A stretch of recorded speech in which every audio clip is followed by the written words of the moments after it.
Okay, a very good evening to everyone. Thank you for sacrificing some of your evening to be here for this exciting organizations and communities scrutiny panel. I want to say good evening to my fellow councillor colleagues sitting on the panel as well, along with our most able clerk, Daniel, as well. Very good. As always, note that we have our microphones. If there's any issues, please just mute to make sure that we are all respectful. I haven't received any apologies for absence. Does anyone want to raise any on behalf of anyone? Just apologies for leaving early, Chair. Thank you, Matt. None to receive the clerk alongside that? No? Well, Councillor Baker then, Chair. Okay, Councillor Baker, noted. All right, well, before we get into the main items, just one urgent business is item 7, which was related to noting the reports that will be shared with us on the November meeting.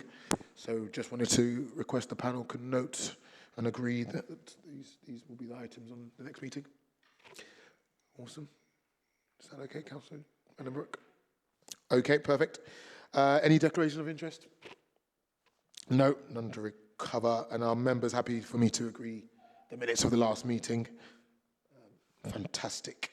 All right, well, it gives me a great pleasure to welcome Councillor Denise Hyland, who is taking on a dual role at the moment and doing a great job, along with Damon, to present a verbal update relating to some of our finance resources and social value, and then along with some digital stuff as well. So I'll pass the mic over to you.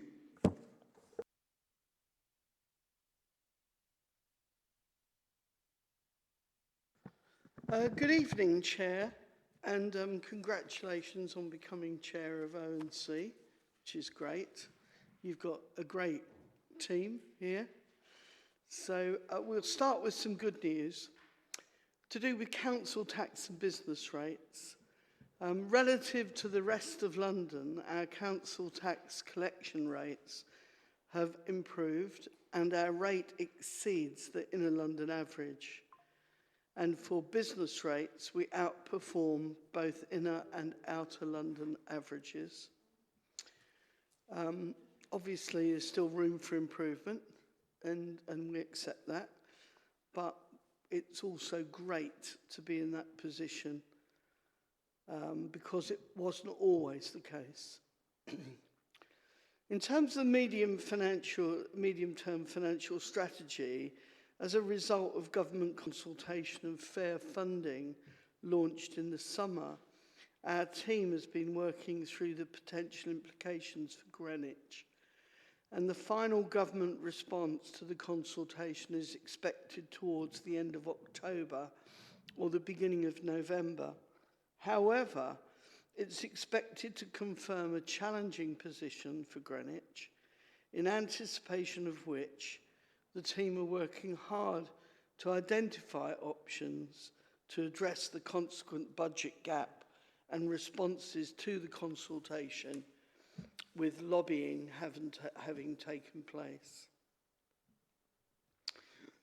Excuse me. The challenge is to close the largest single-year financial gap that the council's ever faced, set within the context that it is anticipated that the challenge over the course of the 3-year financial settlement is even greater.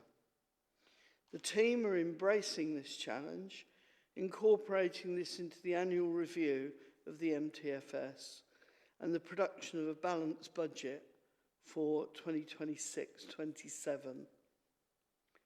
Proposals go to pre-decision scrutiny in the usual fashion in 2026, prior to being considered by the Cabinet and full Council. As in previous years, there will be an MTFS for both the General Fund and the Housing Revenue Account, recognising the ring fence that underpins the delivery of services to council house residents or tenants, if you like. The reintroduction of the 3-year financial settlements that this government offers provides certainty that supports the financial planning process, notwithstanding the challenges that I've referred to earlier. And there has also been confirmation of the long-term formula underpinning rent increases, which further supports future financial planning.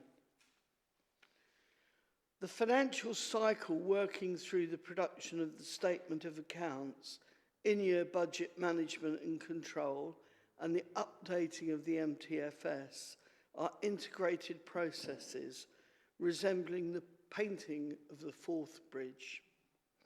And in that, the process starts again as soon as the previous cycle is completed. Greenwich is fortunate to have a strong history of good financial management and a very strong finance team. We have a strong internal control system and a wealth of knowledge and experience within the staff group, all of which provides a strong foundation for successfully meeting the exceptional challenges that we're facing. Chair, do you want me to carry on, or do you want me to pause after a couple of sections for questions? Perhaps if there's any questions at this moment, we can leave it until you've finished, but if there are any pressing questions, we'll take them. Please go ahead and we'll wrap it up after. We've recently purchased a new financial system, and this is a key part of Greenwich's wider digital strategy to modernise outdated IT systems, strengthen financial resilience, and create a council that is more responsive to residents' needs. The change will deliver greater automation, stronger reporting, and more consistent business processes, helping to cut costs, streamline operations by replacing legacy systems with a highly automated platform. And this will create a more transparent view of council finances, giving managers access to more easily available information and therefore supporting overall financial strategies and decision making. The new system will be implemented in late 2026 and early 2027, and it will run in parallel for a short time, unlike the Birmingham situation that, sadly crashed. In terms of procurement, in procurement, we've seen the implementation of the Procurement Act 2023 that came into law in February 2025. This was the biggest change in local authority procurement in the last 30-odd years. This has seen the service go through, thank you so much, enormous change over the last year. Contract standing orders have been completely rewritten. A new system had to be purchased and implemented, and the procurement strategy had to be rewritten and is just being finished now alongside a social value framework, as well as guidance and training documentation. Also, the department has implemented a Match My project, I don't know if you've heard of that, which is a system that links our suppliers with voluntary organisations which help those organisations to get work done that supports them for free. And it's real social value in action. Through Match My project, local businesses are helping to strengthen communities across the borough. Two recent examples show the difference that this approach makes. Waits have partnered with Greenwich Giving to provide portable toilets for Good Neighbours, the organisation, enabling them to run affordable events for children and young people. Meanwhile, Amber Construction supported Eltham Sheds by renovating a new workshop at Woodlands Farm, giving residents aged 50 plus a safe and welcoming space to combat isolation and improve well-being. Both organisations expressed heartfelt thanks, with Good Neighbours highlighting vital cost savings and Eltham Sheds saying that their new base would not have been possible without such support. Business partners also spoke with pride about being able to leave a lasting legacy, and together these projects showcase how much Match My Project connects with local need, with business expertise, and delivering tangible social value and lasting benefits for residents. Digital. The digital team is coming to the end of its investment period, which was agreed by full council in February 2021, which led to the publication of the council's first digital strategy. The vast majority of ambitions set out in the strategy have been delivered, but we'll be publishing a review of the previous strategy in due course. A few highlights have been the move to hybrid working, supporting the council's effort to reimagine the workplace, moving our infrastructure from physical to cloud hosting, hugely reducing our cyber security risk, as well as making other investment in cyber security technology and training. We'll have a new website, community directory and intranet, helping staff and partners to find the information and services they need. We've built change partnerships across the organisation in areas which are critical to the MTFS, and that includes the launch in April of our digital health and care technology service, which aims to deliver £25 million worth of social care benefits over the next decade, and the appointment of the council's first head of digital health and care. We'll continue to work with the ICB colleagues and partners in the health service to expand the service with new health devices and data in coming months. We are also mindful of the digitally excluded as well, and do everything we can to make sure that people are included. We've also supported the reduction of temporary accommodation spend, as well as working with welfare rights colleagues to understand the groundbreaking new Greenwich supports pilot, using multidisciplinary working to offer a more proactive and joined-up support for the residents who need it most. You know, in financially constrained times, it's important that the investment we've made in a sector-leading digital team is working on the most high-value initiatives. The digital team is supporting a huge number of our critical MTFS priorities, and we're now developing new initiatives to maximise productivity and efficiency and better decision-making, even with AI and automation being key priorities. These new activities will be described in our forthcoming new digital strategy, which will be discussed here in late spring. Customer services. In customer services, we continue to support residents to access services to get the help they need. We're working hard to maintain performance against unprecedented demand, and we've taken 250,000 phone calls already this financial year, and are due to have another 1 million total contacts from residents over the whole year across all channels. Our residents need us more than ever, and we continue to welcome residents both at the Eltham Centre and at the Woolwich Centre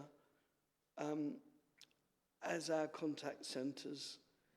This year, we're helping more residents use online, services with new digital champions helping people to access the internet, to use our services, bridging the gap for those who need us most.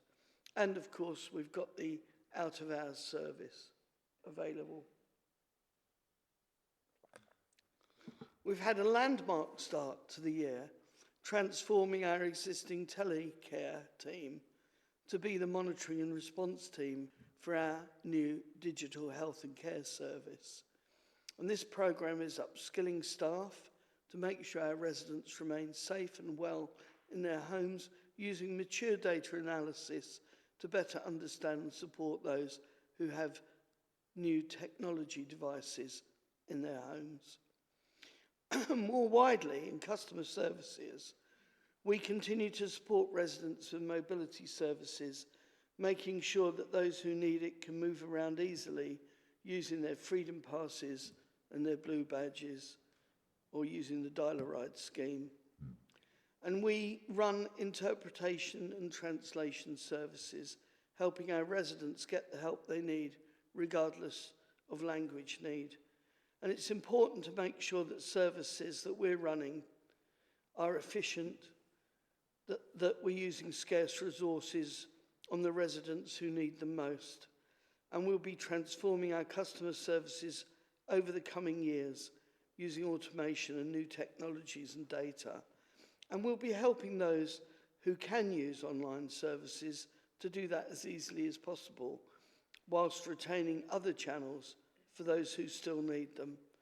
And our plans for automation and efficiency will be published as part of our new digital strategy, including making sure no resident is left behind. Now, I've just got a couple more sections, Chair. I wonder if we could potentially throw some questions and at you at this point, actually. I'll just tell you what I've got left is HR and legal democratic services. That's it. Thanks. Okay. Thank you, Denise. Damon, did you want to come in on any of that? Cool. This is probably the good time to ask if any of the council colleagues have questions. Councillor Hardy. Thank you, Chair. And as the Cabinet Member said, welcome and congratulations to your new role chairing the committee. I won't repeat anything we debated on the MTFS last night. I've got a few questions on the MTFS, but first, could I just say, I think Match My Project is a really fantastic initiative, providing the infrastructure to make tangible the intent of the Social Value Act. Two questions. Is it full cost recovery, i.e. the social value spend of procured services, is that paying for our costs in running Match My Project? How are we funding that infrastructure?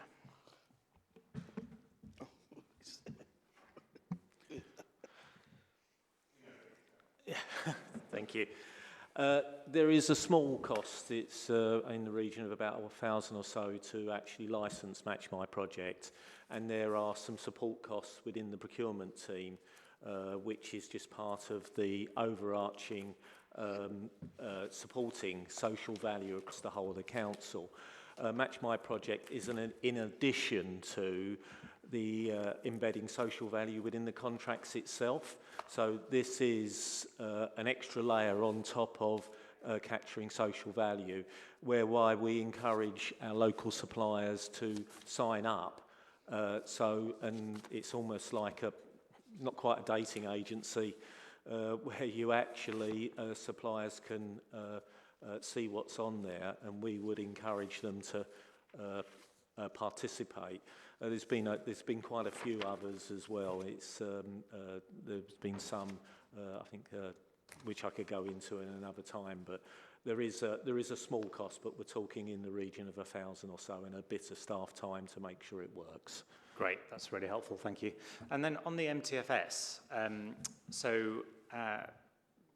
we just to kind of carry on the slight conversation we started last night, Councillor Hyland, about Investor Save and the corporate centre and this kind of the problems that there have been in delivering the MTFS savings to plan. And just to give one example, that kind of, again, did come up last night. In one directorate, there was the Play Centres review and the library opening hours consultation. Neither have been delivered on schedule. there's significant slippage as a result on the MTFS. And when I asked last night, the answer was, well, we had two things in the same department being run at the same time. But of course, that was known. And so I just wonder what your sense is of where that happens, what more the corporate centre could do to kind of helicopter in and help a department to get through those problems. So is it more resource needed for a very short period of time to really make sure that they're able to deal with those bottlenecks? Are we not spotting the bottlenecks coming early enough? Is investing in the corporate centre even worth exploring? I'm just interested in your thoughts, because at the moment, I know that the investment has been in a whole organisational capability to transform services, but is there enough weight at the centre to give us the hammer you sometimes need to mix my analogies, to really make a difference where it's needed? Well, I'll let Damon come in, but I mean, my view of it is that as we go forward and we're making such swinging cuts, people need to be as flexible as possible so that you've almost got like special agents you can fly in, you know. I mean, I think at the moment on telephony, they would really like another 5 staff. I mean, that's a lot, you know. But equally, it's a lot if we've got residents, as Pat Greenwell said last night, where somebody's waiting 30 minutes to get through. Anyway, Damon, what do you think? So I think one of the things, you know, we've talked about the fact that obviously we've been running significant MTFS programs for a couple of years now. We talked about the Forth Road Bridge earlier in terms of they are sort of continuous processes. We review, when you get to the end of one, you review it. What can we do better next time? So one of the things in terms of strengthening arrangements going forward is effectively the change and improvement team have a very central role going forward. So, you know, there are a lot of things that are going on across the board. There will be things that are quite particular to a directorate, then there will be things which are, you know, across several sort of departments. So ensuring you've got, you know, there are simple things which are just built in anyway. No double count, for example. Simple things like that.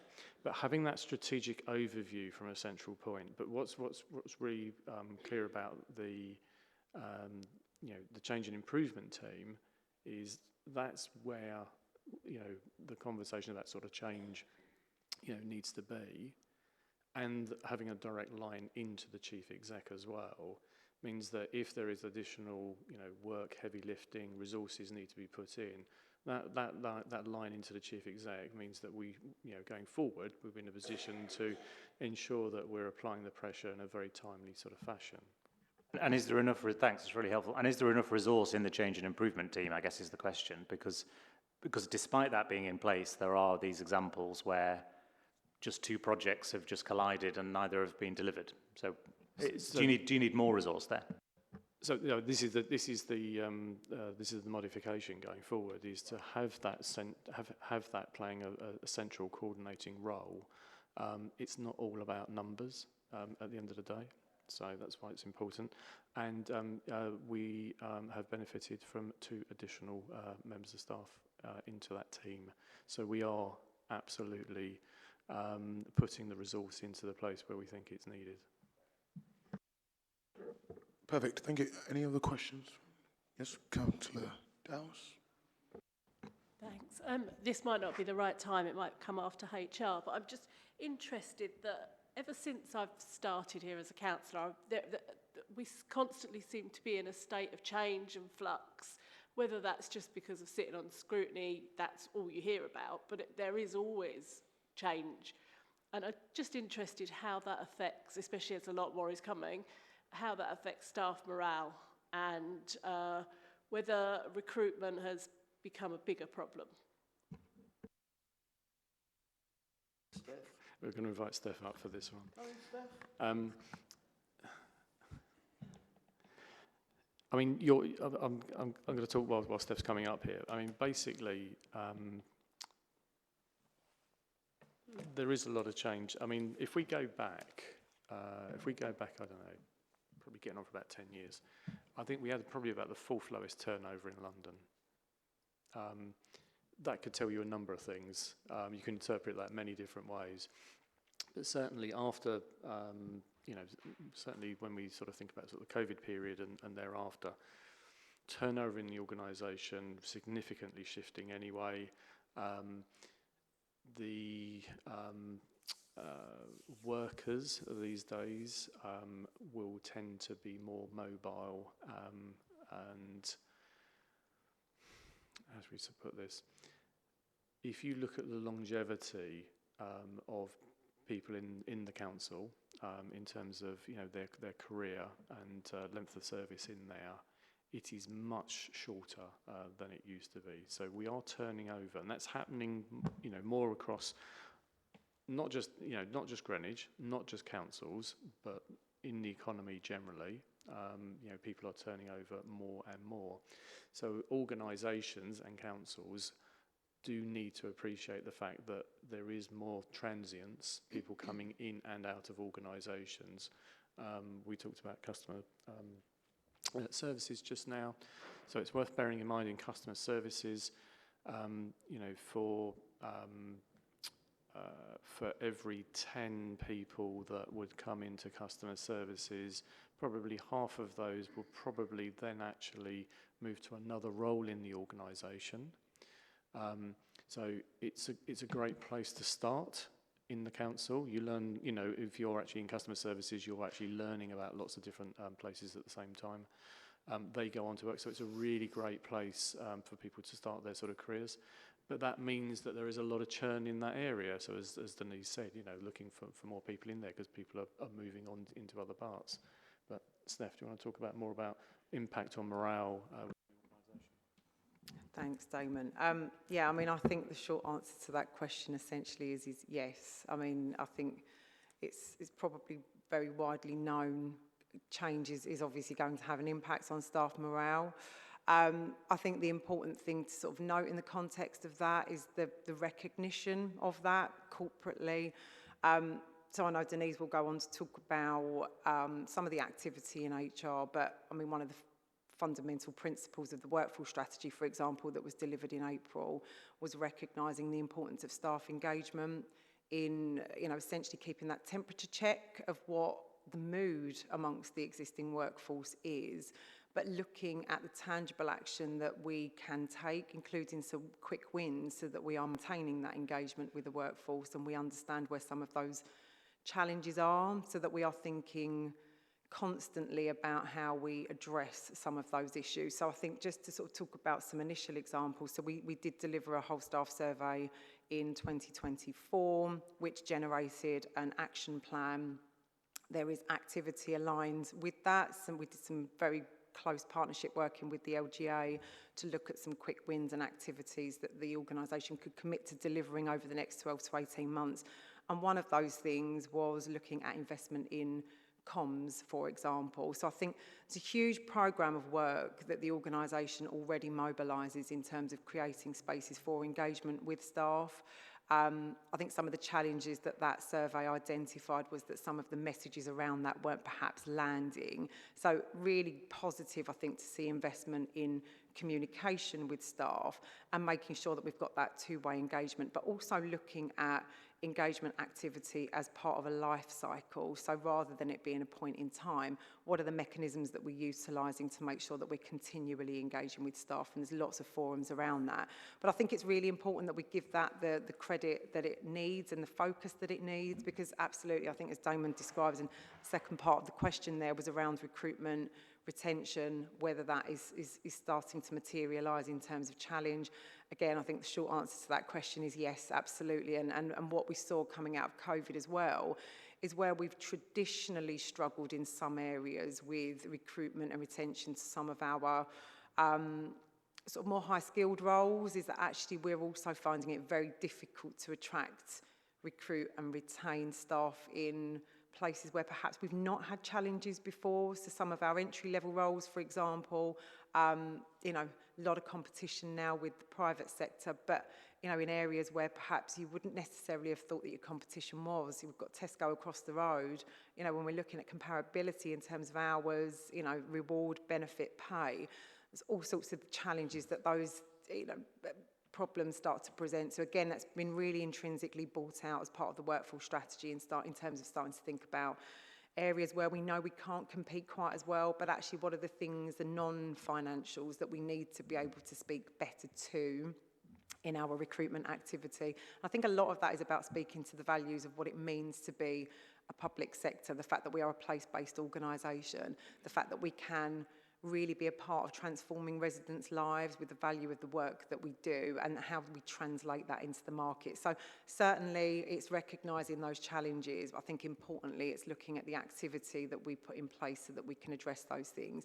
And certainly I think that that's kind of intrinsic to the work programme that we're delivering at the moment. I hope that helps. Thank you. Councillor Vandenbroek.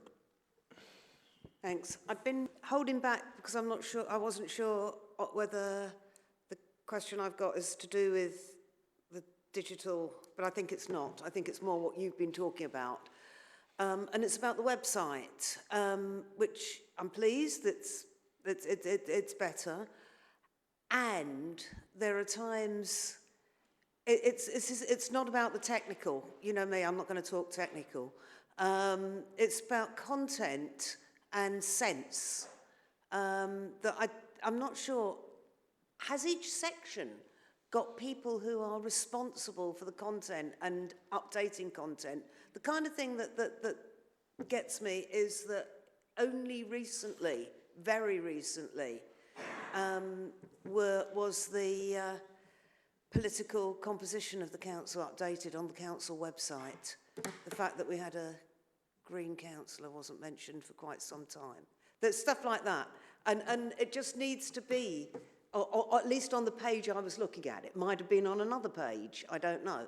But I'm just wondering whether there are people, and they don't have to be technical people, who are looking at content all the time and making sure that it's making sense. And there are still some places where I can go round and round sometimes just to find out exactly where I'm looking for, and I find something and I can never find it again because I'm going round a different direction. So again, and that's not about the technical person doing it, it's about somebody looking at it and saying, as a punter, as a resident, is it easy for people to find this stuff? Is it up to date? Is it the information they need? So are there roles on that? Thank you. Yes, there are people. So we have a BAU website team who maintain the website after it went live. It's content designers who do that. And the ways that we take feedback are from residents. There's a feedback button in the website. So if there's anything that they question or don't feel is clear, they can come straight to us and that gets fixed. And internally, we have the service desk so people can raise tickets to update web content. That happens in a number of ways. So if we have, for example, a large campaign or something, we work closely with comms colleagues and then the service to make sure that the website updates are done in a timely way. And then on a BAU level, we can do minor corrections. That's on the back of the website relaunch last year, which was comprehensive. So if you, obviously, it's hard to know what pages you're referring to. If you see anything, as you know, you can always come to me, or you can raise a ticket on our service desk. So I don't know the specific page you're referring to, but if there's anything out of date, we can correct that very quickly. And we do have a standing team on that, yeah. Councillor Hartley, and then I will come in and then we will come back to Denise. Thank you, Chair. On the digital strategy, I'm pleased to hear sort of talk of AI. The monumental figure that you gave, that I've forgotten what you said, Councillor Hyland, but the enormous number of calls that go into the contact centre, a lot of that will be failure demand. I'm somewhat declaring an interest because I help run a contact centre professionally, and a lot of it will be failure demand. It'll be people that haven't been able to find the information they were looking for on the website, therefore are calling, causing an enormous cost to the council. Organisations everywhere are deploying AI, have been deploying AI for already for quite a while to reduce that failure demand, to serve people better digitally. And I was struck in Councillor Hyland's kind of reminder that the council's first digital strategy was only 2021. So we were kind of behind then. You know, it's not a criticism, just objectively. Like lots of local authorities, we were quite behind. It's only in recent years that we've been introducing self-serve through Kit's team's work for very basic services. For example, I went to the tip 6 times at the weekend and I needed to book a bulky waste collection. The last time I remember doing that, I had to phone and I was on for hours to try and get through, but certainly tens of minutes to try and get through. Now I can book that online. There's lots of examples like that. But again, it's the 2020s and we're kind of playing catch up. So my question is, how do we make sure we're not going to be playing catch up on AI? Because it feels like local authorities, and including Greenwich, are well behind the private sector on leveraging AI.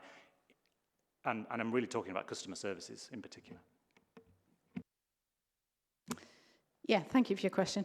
To go from the beginning of what you just said, yeah, so the digital strategy we published in 2021 was our first one. I would say this council was behind the curve on much more than AI at that point. You know, we didn't have laptops, for example. So to a certain extent, we had to make sure that we resolved all of that historic underinvestment in technology, which is all now done. I completely agree with you. AI is a huge leverage point for financial efficiencies. So we're already doing plenty on AI. So we've got, you know, at least 4 major initiatives across the council. And we'll just continue to build on that. So we now have a standing team for AI, and we'll just continue to invest more. Some of that is subject, obviously, to council-wide governance and all of those things. That's not something you would just self-start and run with. That's a partnership. On customer service in particular, I really couldn't agree more. So we are just spinning up a program to do just that. And I would imagine we'll be talking about that over time, and we reference it here as well. There is radical potential for automation in customer services. And I'll say some obvious things that we're going to do. Web chat is the obvious one. So beginning with human web chat, so we already do WhatsApp, so that's human to human. That brings efficiencies because a one-to-one conversation on telephone is now a 1-to-3, so that obvious scale there. And we have made some, we've been able to hold some vacancies and we're balancing performance on that front alone. We want to go much further, so we intend to do that. So eventually, I fully anticipate some kind of automated chat going on in the not too distant. And we have a program now that's mobilized for that. Really good to hear. And when you nail one of those things, how can we commercialize another theme from last night? How can we commercialize that? Because, and this links to my next question about shared services. We've got 32 London boroughs, many more local authorities, all no doubt spinning, or lots of them no doubt spinning up AI programs to deliver that kind of change. If we get there first, how can we reduce other local authorities' costs, but also recoup some of our investment? Because if we're investing in innovation, I honestly think Greenwich taxpayers need refunding. If we can bring that benefit to other local authorities elsewhere, and we've talked about that before, but is AI something that you think we might be able to do that with? Yeah, question. Without commenting on the taxation point, we already offer some shared services across the London boroughs in South East London. So we do out of hours for Lewisham, and we offer Bromley and Bexley monitoring and response services. So to a certain extent, AI aside, we already think about these market factors, and of course we'd be looking to build on that. As we get more efficient in our contact centre with our resident-facing services, I'd be very keen to make sure that our residents are well served and that I feel confident that we can offer stable service. That is, without kind of going too far off track here, we're trying very, very hard at the moment, and this is not just in customer services, but as a cohort of chief officers, to tread a very fine line between meeting our MTFS commitments and serving residents. And I really cannot overstate how difficult that is, you know, and we thread that needle all the time. We see it in our contact centre because it's a place where you get a lot of natural attrition. So part of my job in terms of running things in a kind of fiscally responsible way, we hold vacancies back and we see that performance dip. AI is one obvious way you can strip a load of demand out. That's not just up to us, that has to be a council-wide endeavour because we offer services on behalf of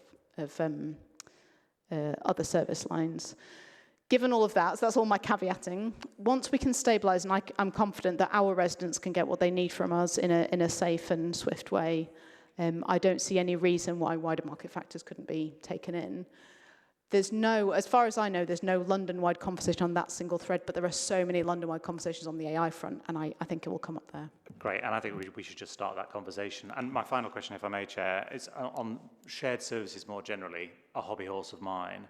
And previously, again, I just think it's ludicrous, to be honest, that there are 32 local authorities in London, with a few exceptions, all with their own payroll systems, with their own support functions across the council, with their own financial implementations of finance systems and so on and so forth.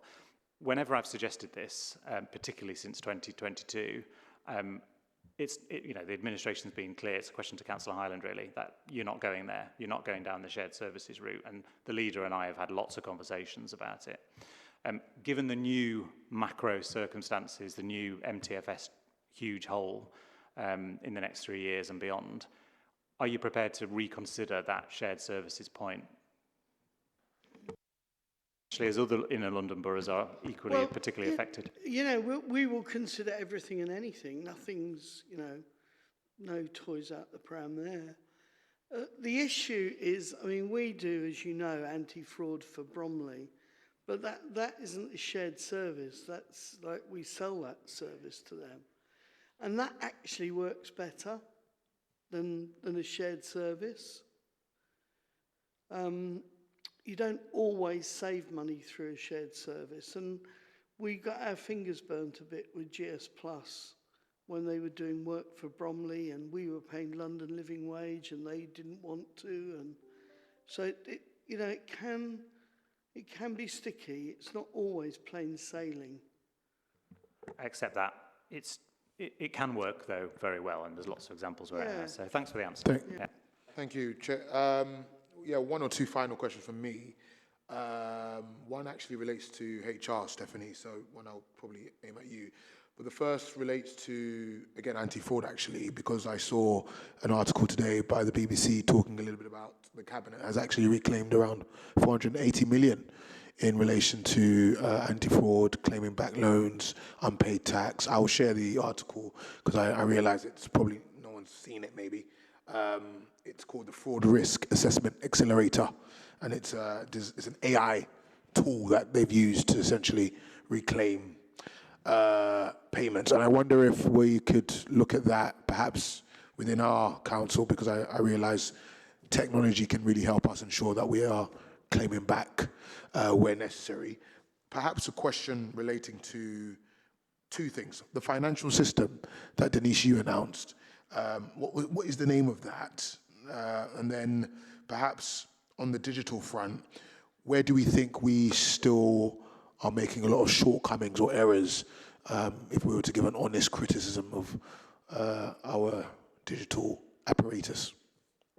And then I'll come to the HR question. Yeah, so the new system is Technology One, and that is an organisation that operates has financial systems installed in a number of other councils, and we, as part of our process, are sort of reaching out to some of those councils to learn, their experiences in terms of the smoothest way to install and how to get the best from the experience. But if you've got any follow-up questions, we'll try and answer them. But I think I'll pass the kit on the second part. Yeah, can you just clarify your question on the digital front, please? Perhaps just where are the shortcomings? Where are the areas that you would say right now, speaking with this panel, we absolutely still need to refine and improve? In terms of technology? But equally, I know that there might be a cultural, behavioural change that needs to take place when it comes to using new technologies, and that reality for people that have worked in this council for a long time may not be too familiar with that. But if there were other areas, what would those be, if that makes sense? Does it make sense? I don't know, shall I start to answer it and you tell me whether I'm making sense? It's a broad question, so if I pick out a few bits. One thing I would say culturally is the vast majority of officers in this council are up for change. So as a digital leader for this council, I don't hit huge amounts of resistance, I would say that first. Culturally, I think the biggest barrier to digital adoption is operational constraint, would be my general principle. So what you've got here is a huge amount of integrity and goodwill and incredible financial challenge. And as I referenced earlier, as a cohort of chief officers, it's incumbent on all of us to save operational staffing costs. And in the balance of that, we necessarily constrain the capacity for change, and that has a knock-on effect on digital adoption. And that is it's just factual that when we do that, we reduce our capacity to make change. We all know we have to make change, and we have to invest time in doing that. But realistically, where we run that many statutory services and teams are resource constrained, it's a struggle to get things done. That's not a problem on any one single person, that's on all of us, and we're very well aware of that challenge. In terms of technology, we've made huge leaps in the maturity across the council, so hybrid working, we can work from anywhere, we have great cybersecurity posture now, much better than we did before. I would like to clean up some of our residual cyber risk because I don't know if you'll ask me, Chair, but a typical question I get is what keeps you up at night as a digital leader here? Cyber risk is always going to be my first answer because if it goes, it really goes. Hackney taught us that. And a number of other... I'm sorry, Joe. Sorry. It's all good. It's asthma, sorry. No, I all feel the good. need to pause for my cabinet member here. Cyber is something where I will always want to continuously invest. And then I suppose there's a general comment about technology ecosystems. So the way that all councils work is they typically have 5 to 7 major ecosystems. Now, the investment plan of each of those is going to be case by case, right? So you don't take a blanket approach. What I would like to see is a more mature digital market which will allow us to make innovation. In terms of financial systems, that's one that's bucking the trend, actually. So if you look across our other major ecosystems in social care, housing, and a number of others, it's really your big suppliers, which is, it has its part in terms of safety, but it can limit our ability to innovate. The financial systems market is now maturing and we get something a bit different now. So, so there's something about operational capacity for change in MTFS challenge, which will always exist. There's something about maintaining cyber risk, and there's something about case-by-case innovation in technology systems. I mean, I can go on, it's just I don't want to talk all night. That's good, thank you so much. And then my final question, Stephanie, is on your point about attracting talent and the workforce. Presumably, is there sort of an early talent segment within your team? Or what is the makeup structurally of your team? I just wanted to understand for my own benefit. Okay, right, I will give it a go. So, structurally, we have an advisory team who essentially deal with most of our complex, high-level, business-as-usual casework. They also provide the organisational change capacity support. So we've talked a little bit about CI's role in that journey. The delivery mechanism and the support is also provided from that advisory support team. We then have a resourcing service. So that is essentially our recruitment hub, who work very closely with our workforce development team. So I guess in terms of the sort of wider question around the talent mapping and to what extent do we really have our finger on the pulse in terms of that strategic planning, so where is the kind of workforce gaps, how are we plugging those, what's the intervention, how are we designing some of our sort of strategic recruitment intervention. Those two teams work very closely together. I think it's probably worth saying that the HR and OD service, as we are now, went through quite a significant restructure in April this year. It was the first restructure of that service in quite some considerable time.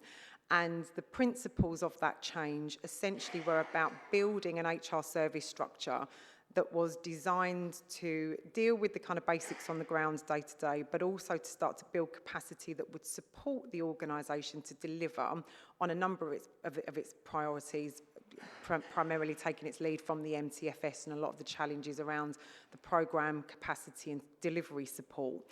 So we also have what is now the Data and Management Information Service. So it's essentially a workforce data hub. So another one of the key principles of the design of the service have been about having the capacity to take data and evidence-led decisions And that essentially supports where we focus our energies and attentions when it comes to delivering the priorities attached to the workforce strategy as well. So they are essentially the kind of building blocks of the HR and OD service. So I hope that answers that fundamental question, but we are certainly on a journey. There are a number of ambitions set out in that restructure plan, which also recognises that that is iterative. So this is stage one. We expect to look at doing a review at some point in the next 12 to 18 months, and then again sometime after that. But we will continue to pivot and adapt essentially as we need to, looking at the priorities of the organisation. Thank you. That's a very helpful summary, and all the best with the ongoing restructure. Thank you. All right, Councillor Hayden, I'm going to pass back to you to just give a brief overview on the HR and legal side, and then we'll answer any questions. Thank you. That's the problem, isn't it, with a verbal report? If you're not careful, you can send people off to sleep. Right, earlier this year, the Council agreed its workforce strategy. A comprehensive... Sorry, can I just stop there? Matt? Sorry, Chair. I didn't know until last night. I'm wishing Faye all the best. Oh, thank you. And I hope it all goes really well. Sorry, I forgot we were being streamed, Chair. Sorry. To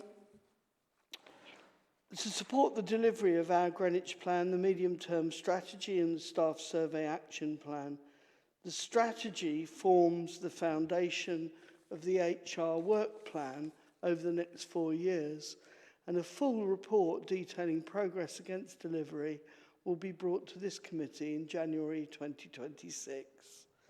A whole HR service reorganisation was delivered last April, with work continuing to embed the new structure and ways of working, and these changes delivered are designed to better align HR service delivery with the Council's strategic priorities, including financial sustainability and our equality and equity objectives. Please excuse me, I'm so sorry. I think I must be allergic to the Town Hall.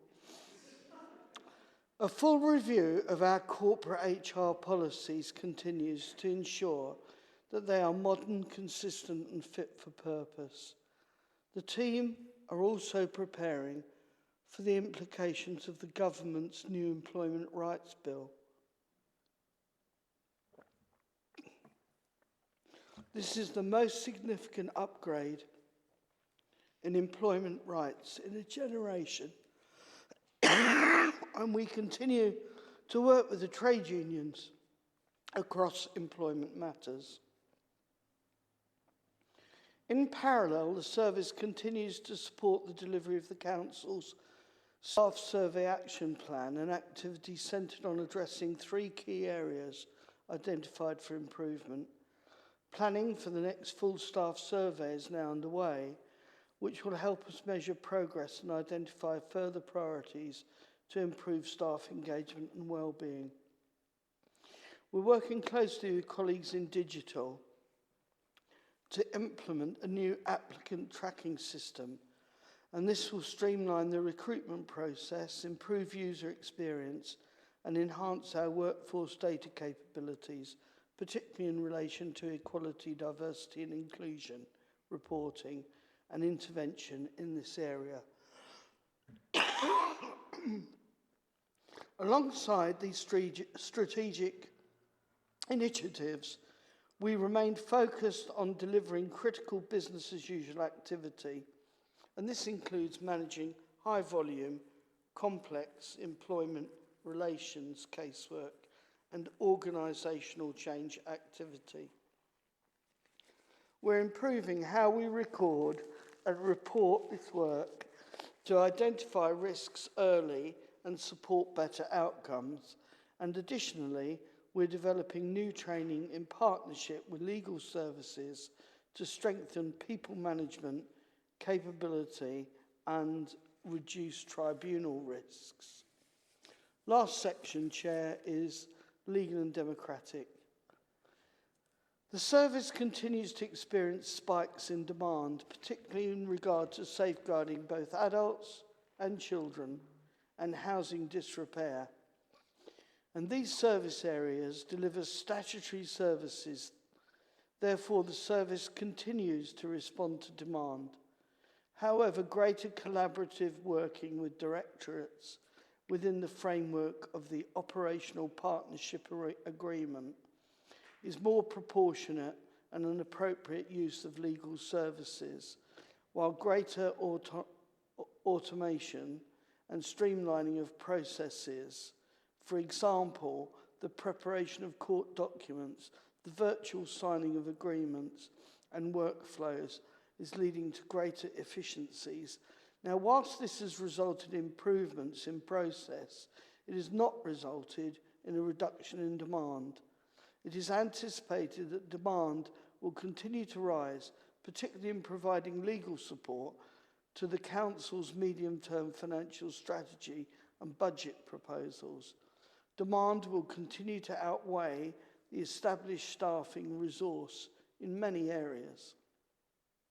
Staffing gaps also present challenges, however, following implementation of a local workforce strategy and recruitment drive. Appointments have been made to a number of senior, hard-to-fill posts, either on a permanent or on a fixed-term basis, and this has contributed to a reduction in agency staffing of over 40%. The optimum delivery for legal services is to carry out work in-house wherever possible. However, where it's not possible to meet demand due to complexity, capacity, or urgency, work continues to be outsourced to external lawyers under a framework agreement or to engage locum staff to cover gaps. Both options are less cost-effective than in-house staffing, and further work is being carried out to identify options in the area. And we have here Azuka, and obviously we have Steph here, as well as Ian for procurement. So if there is any questions that I haven't got the, dotting the I's and crossing the T's, Chair, I'll ask them to deal with those. Thank you. Thank you, Councillor Highland, and great again to have such senior counsel in the building for HR and legal.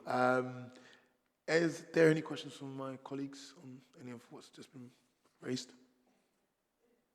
I feel there must be hundreds, but it's sort of such a high level sort of skip through it all that sort of, yeah, I am always in awe of how much everybody gets through and how much.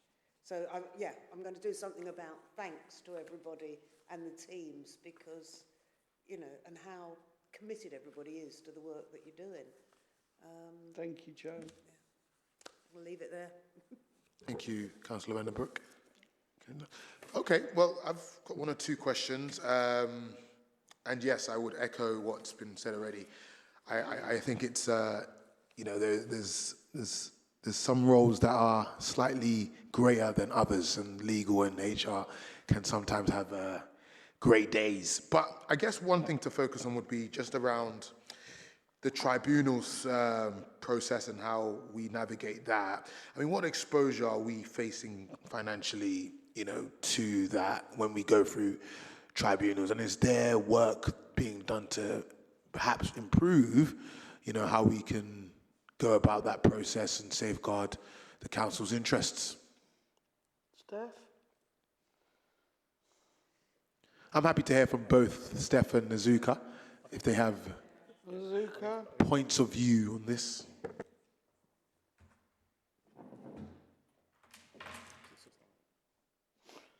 It's a kind of shared role, isn't it? The work before and the work after. Right. Shall I start? Thank you, Chair. It feels like $1 million question to a certain extent, but I think actually I'm going to lean into something that Kit was saying earlier about sort of the appetite and the understanding is absolutely there, and I think part of the challenge that we see at the front end is around kind of where we place responsibility for the management of people activity, essentially. It's a very difficult financial climate, isn't it? And I think what we're seeing at the moment is we've got, where we see a number of our critical appointments made, understandably those appointments are made on the basis of technical skill. Who do we need with the right skills to do the job that ultimately they're employed to do? And that suddenly throws up a raft of challenges when you've got some very difficult and complex issues. And sometimes they're not actually particularly difficult or complex, but they're the things that we ought to do. And they're the things that are forgotten about in the journey. And I think that's where, as a kind of support service, some of the challenge that the HR function have is kind of not being around the table in terms of having those conversations with managers so that we're guiding them through process in the right way at an early stage.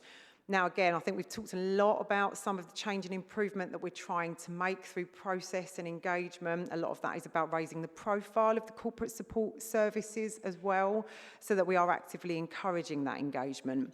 And Chair, I think when I was talking about the HR restructure and where we sort of sit structurally, and my colleagues sort of in that neck of the woods will hope they'll forgive me for omitting them in the run-through, but part of what we've established in that review is a standalone policy, projects and strategy team. Now, essentially, they are tasked with undertaking a holistic review of all of our HR process. And again, part of that is about making them practical and user-friendly at ground level so that they provide the basis and the bedrock for supporting managers to move through what can otherwise be quite difficult and challenging scenarios. So I think it's a double reflection, really, I think, of the size of the management development challenge that we have, so that we're properly supporting and engaging managers at an early stage through process, but making sure that those tools are also fit for purpose so that we are mitigating the longer term risk when, and it is a when, we end up at employment tribunals so that we are able to successfully defend them. I think it would be remiss to say that we mitigate ever getting to employment tribunal. Of course, that's always where we strive to be at the start of these processes. So things like informal resolution, again, is something that sits right at the top of the list of things that we try to do, but where that fails, we have to be always mindful of the fact that tribunal potentially is where we end up. So it's very much about strengthening those robust processes so that if we do end up there, we've got a very good chance of defending those claims successfully. So I'll pause there, and I'm sure Azuka's got some more to add in terms of the legal side when we do get into that choppy water. Thank you, Steph. Thank you, Chair. Before I go into that, I think just to add to what Steph has said, one of the things that we're doing this year is we are rolling out a program of training for our managers to ensure that they're upskilled in relation to employment law, because the better informed and the better trained our managers are, then the better decisions they make. And whilst, like any other employer, we're very much at the mercy of claimants, we're then in a position to respond more proactively. And I think proactive response is generally our approach to effectively get claims dismissed as early as possible, either by proactive application to the tribunal or by negotiation. Because the costs, as I'm sure you recognise, very, very quickly escalate. In the tribunal scenario, obviously, we ensure that we're fully prepared, instructing counsel as appropriate to represent us. And the outcome of each matter is the subject of a review and lessons learned. And in fact, as a result of one of those cases, that's what's resulted in the rollout of the current training program that we're talking about. One of the key things, features of our approach is also very, very close collaboration with HR colleagues. And we have internal protocols between the two services to ensure that we support our managers through the process, as well as representing the council. But unfortunately, any claimant can make any claim at, at any time. And, our role is to be prepared and to respond as quickly and as robustly as possible. But I should say that also recognizing that if there are cases where we're in a weak position, then it's about extricating the council from that position as quickly as possible to minimize cost and reputational damage.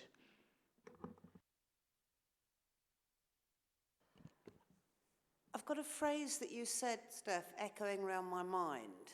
I hope I heard it right, but if I didn't, I'll try and make sense of it anyway, which was that you're not sitting around the table with people early enough on some of these things. And I started thinking about my experience personally has been in much smaller organisations, and quite how you overcome that barrier about HR. It's integral to every single manager, every single job, both sort of legally and in terms of training, in terms of understanding what the growing skills needs are in different areas, etc. And I'm just wondering that, like any large organisation, you're over here. It's sometimes the sort of, it's pulling in the big guns. We're going to call HR over that. And like, how could you, in an ideal world, maybe address that and try and sort of get, your understanding of what's going on in all the departments and the department's understanding where you're able to sort of add value. How do you think that is work? How does that work and how could it work?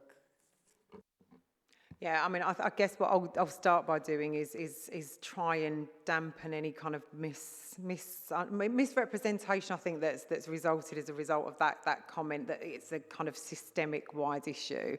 I actually think the good news, I hope, is that we are certainly very much there and involved in a lot of the right conversations across the organisation at the right time.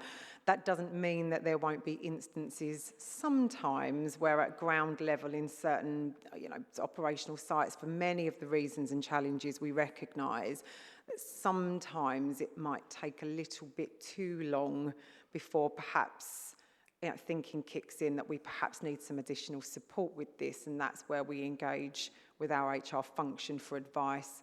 And, of course, the retrospective view in those circumstances may well be it would have been helpful to have been here sooner.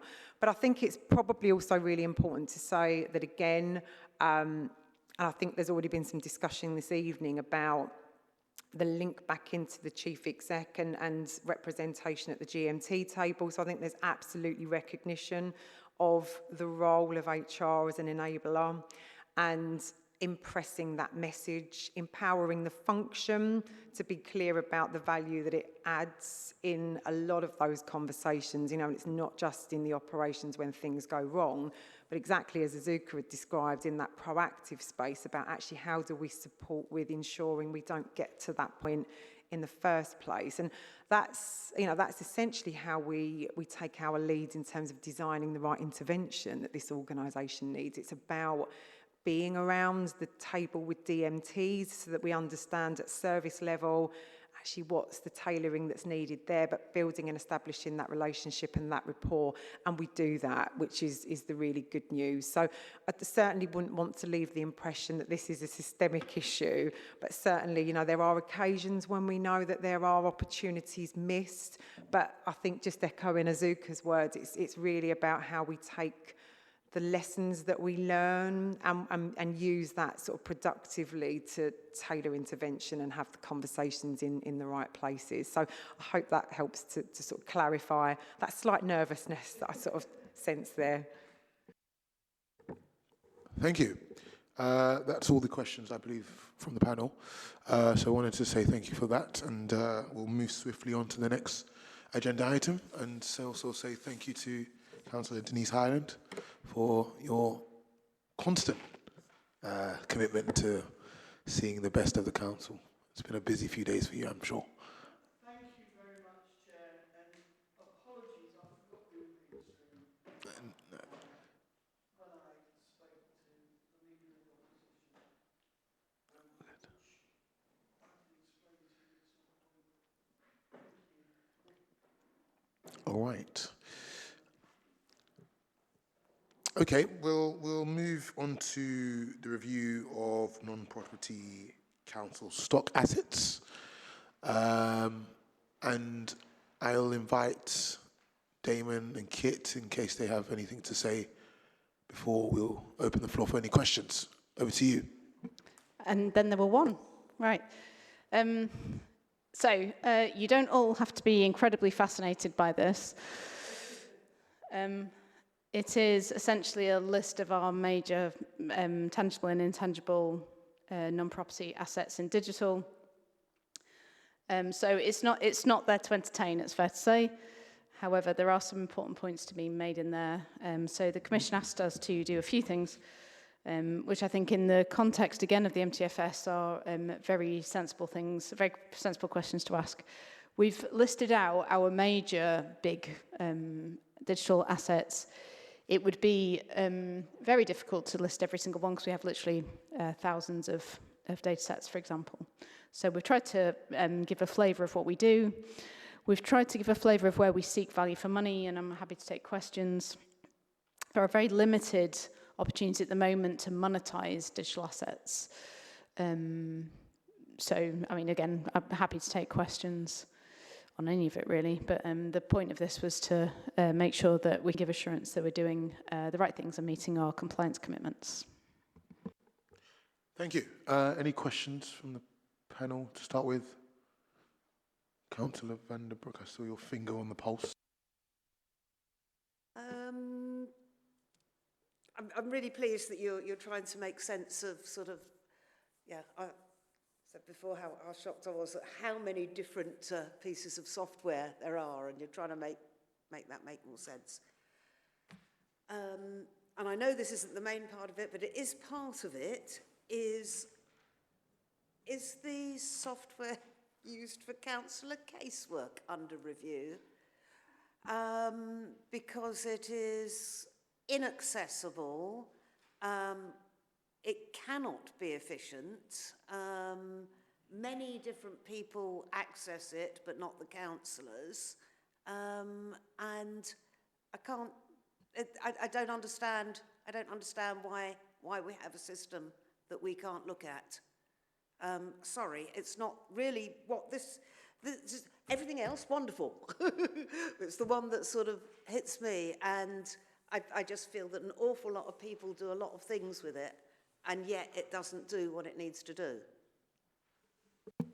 Okay. I do appreciate your left field questions. I think you know this, but for the purposes of people who don't, we are midway through a casework review, and we have changed the software. So I assume you're talking about the new system, not the previous Pentana system. I have no idea what's underneath anything, and I'm part of that casework review, and the only thing is one form that is a slightly different way of putting casework in, and it has its benefits, but what it doesn't have is the benefit of being able to share it with anybody, or then being able to see where it is or what's happening with it, which I do understand the work that's gone into it, and I appreciate it, and it has its uses, especially for the most simple and straightforward of casework. But a lot of casework isn't simple and straightforward. It's not a one answer. Put this in, I want that answer out. And what we've got at the moment, I have to keep quite a complex system of email to be able to follow anything up, to see if anything comes again that's similar. And I just feel that there must be some software out there that would just cut out and save money by having fewer people intervening in it, and yet more coming out of it. Sorry. You don't have to be sorry. It's not just a fair question. The review happened from within my portfolio, so it's not. You don't have to apologise at all. Yeah, so I think, the review hasn't concluded yet, but nevertheless we're on a new system. I think the best we can do at the moment, particularly without member services in the room, because I think it's really inappropriate that I speak for them, I think the best thing to do is that I take the feedback now and say thank you for the question, and then I think I should follow up with you, because I think some of the questions you've got are quite technical in nature, quite rightly, and I think I should come and have a conversation with you, and we'll talk about it. And also worth flagging that the casework sort of management is going to be in our next meeting, an item in our next meeting. So perhaps important that we get your answers in advance of that meeting. Yeah, I'm very aware it's at the next meeting, and I don't want to come into that Without the going, clarification. This is just like not working. It's not doing what I need it to do. I think that's one of the reasons I wanted to bring it up now rather than wait till then, because I don't want to be... And I really appreciate that collaborative spirit. So let me come and talk to you, and then we'll make sure that whatever we do at the next meeting is more fulfilling for you than this has been. Yeah, I think that's probably the best we can do for tonight. And thank you genuinely for the question. Councillor Downs? I was just wondering about hybrid working. Is that something that we're encouraging? And is there any movement towards getting people back into the workplace, or are we kind of doing the opposite and trying to force them out of the workplace? This is going to sound like an evasive answer. We're doing neither. So we have an HR policy in place which encourages what we call anywhere workers, which are office-based workers, to attend the office twice a week. That's been in place for a while.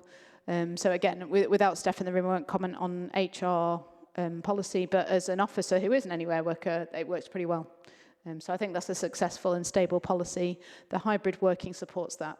So if you're an office, I'll call them office workers because you know what I mean, you can work from anywhere within reason, notwithstanding some international working is not allowed because we have cybersecurity risk. But within reason, you can work from anywhere successfully. Yeah, we encourage 2 days, yeah. So there are various, flexibilities afforded to heads of service for various reasons, but the standard is around twice a week, and that's what we uphold. Plenty of people do more than that. Do you record that? Is it people held to account to do that, or is it just goodwill? It depends service by service, so I'll, again, with me not being Steph, I won't answer on behalf of the organisation, but if I tell you what I do in my services, just to elucidate, in our contact centre, we work more than twice a week in the office for obvious reasons. So we have at least half our staff in on any given day. And that is audited because that's shift work. So you need to make sure your rota is populated, et cetera, et cetera. In digital, there isn't person-by-person monitoring. But over the years, we're just very used to when we see people. And there's obviously, under our HR policies, some flexible working allowed within that as well. So... But yeah, I think that's a successful policy that's stood for a while now. Just out of interest, what do the customer service people do when they're not working in the office? They're also hybrid. They can work just as successfully. So they can take calls from home. Thank you. Yeah, I think this is it's always good to sometimes read these reports because it lets you in on what you might not know about what we own and how it works and whatnot. And I was quite interested to learn a bit about how it's been successfully used to manage our temporary accommodation, which is great. Perhaps you could give me just a little bit more information on what was the technology used and how did it help us navigate that? Yeah, sure. So this was an initiative that we did in support of our housing colleagues, as you might imagine, during the temporary accommodation crisis, which is ongoing still. So it is a data insight tool. So we use a Microsoft stack for that. So as part of our corporate licensing, we land a bunch of data sets into that data management system, and then we build insights on top using our in-house. So the technology is very standard. The trick there was a few different things. So the combination of public and council-held data sets to allow the housing team to make better data-driven decisions, basically. And that would be typical of how we work. So that data team is like an engine room for insights, effectively. And we would point that data team at whatever had the most value for the council in any given moment. So at the moment, they're working on a few different housing dashboards. We've got procurement dashboard. You can imagine loads of money spent through there. Social care, financial bridging. So what we do is we run that as a platform, we build a bunch of insights on top, and then there's a roadmap for those insights, and we partner up with services to deploy those in the best way. Thank you, Kate. And sort of a second question, but on another area.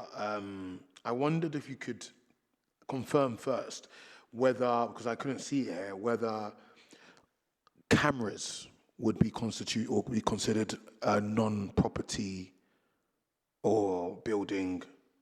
I beg your pardon, or a building or an estate type of asset, or that is a non-property asset. And then if so, if it is a non-property virtual digital asset, how have we been using it or improving the use of it, particularly when it comes to surveillance in certain populated areas, particularly when it comes to crime and how we look at that? I know we work with the police a little bit more now and some fantastic things, but just looking at where we are going, what are we doing on that surveillance aspect digitally to ensure that we are set to look after our residents safely and responsibly? Yep. I think without place and growth colleagues in the room, it's probably not appropriate for me to cover that, because the reason we haven't got cameras in here is we don't consider that. We don't, as part of digital assets, we don't consider that. That's held within our place and growth directorate. So that's the first thing to say, so I can't answer that part of the question. We work closely with those colleagues and others on some of the insights we get, not from surveillance, but from some of the geospatial mapping that would kind of go into that. But so that would, if you're looking at this report, you'll see that as part of our data sets work, whereas the tangible camera asset would be a place and growth thing. Does that make sense? And my broader kind of comment would be there's plenty of scope to mature data assets geographically, and we do some of that work. There's always opportunity to do more. That's a general comment. Okay, and then the final question, thank you, Kate, would be around digital twinning, virtual modelling. I think one of the things we as councillors are facing right now is looking at our streets and how we manage the traffic flow, and the sustainability element.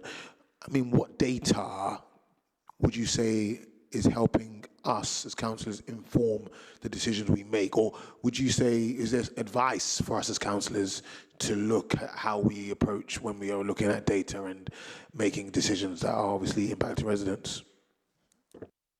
Yeah, so a few things. Again, all the streets and transport stuff I won't comment on directly because they're not in the room. I think that would be inappropriate to do that. So if I take this from a pure digital point of view, there is geospatial mapping is very complex. That's just a really obvious thing to say. I think it's very important that as a council we look at the market for that and make sure we're leveraging that for the right purpose, because it would be very easy to proliferate the use of mapping. My general counsel sorry, that's with an SEL at the end, my general advice to the council with a CIL at the end, and I shouldn't have started with that word, is to make sure that we're consolidating those data assets corporately as far as possible. Reason for that is you'll frequently get recurring data fields like postcodes and LGPS data, postcode data, right up to indices of deprivation. You want to make sure that you're not building those insights case by case with individual services and consolidating as far as possible. So that's a data architecture point. And that would be my general approach to all of these kind of mapping conversations, because what I would fear is proliferation of data sets is lesser than the sum of its parts, and we spend more money. That would be my general advice. The market is very mature for this kind of stuff, and the AI market, so that's something we should do together. Perfect. Okay, well, that's all the questions I had, and I believe the panel's also. One final question from Councillor Van. Your microphone as well. Sorry, two little questions there. One is, gosh, that sounds brilliant that we've got all that mapping that you're talking about. Is there access to it across? Can we get hold of it? We've got effectively a digital library of stuff that's been put together that we could all look at. And the other one was a little bit about training and just refreshing, etc. There are just even on the basic ordinary software. Have we got anywhere on the intranet where we can go to remind ourselves or learn for the first place how to do certain things? Or is it just find the YouTube video of your question? Thanks for that. If I take those questions backwards, yes, we do have a training officer and quite a lot of training assets. So we offer different types of training across the council, from kind of basic digital skills to cyber skills, which is mandatory, by the way. So shout out for that. And then what we tend to do is we are demand-led for the rest. So if people approach us saying, how do we do X, Y, and Z, we would either train that out or point them to resources. And I suppose it could sometimes be YouTube, but more often than not, we would do the job ourselves. I suppose the latest part of that is AI training. So we offer Copilot training, for example. So that's what I mean by demand-led. As we expand our use of more mature technology, we train that out properly. To your first question, this is a really boring answer, but I feel the need to express it this way. When we deliver data rate insights, it is vital that we're compliant with GDPR and other. That's not the end of my answer, but I do have to say that first. So it's very important that we don't just spit out potentially identifiable insights about any of our residents. And that's particularly the case when we work with NHS and police data sets, so for obvious reasons. So that's my disclaimer before I give the slightly more interesting answer. So there is no, how should I put this? We deliver data insights a lot. We're like a factory for it. So yes, absolutely, we can make wider use of those, either to publicise them just so people know they're there, and we can always build them to purpose as well. So yes, with caution.